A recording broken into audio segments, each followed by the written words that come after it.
السلام علیکم۔ دنیا بھر کی تازہ ترین خبروں اور کرنٹ ایشو سے باخبر رہنے کے لیے ہمارا چینل سبسکرائب کیجیے۔ رخ کریں گے اسلام آباد کا۔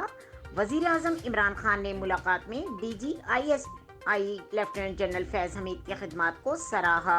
تفصیلات کے مطابق وزیر اعظم عمران خان سے D G I S I lieutenant general Faiz Hameed کی ملاقات ہوئی۔ ملاقات میں افغانستان کے موجودہ صورتحال پر تفصیلی تبادلہ خیال کیا گیا۔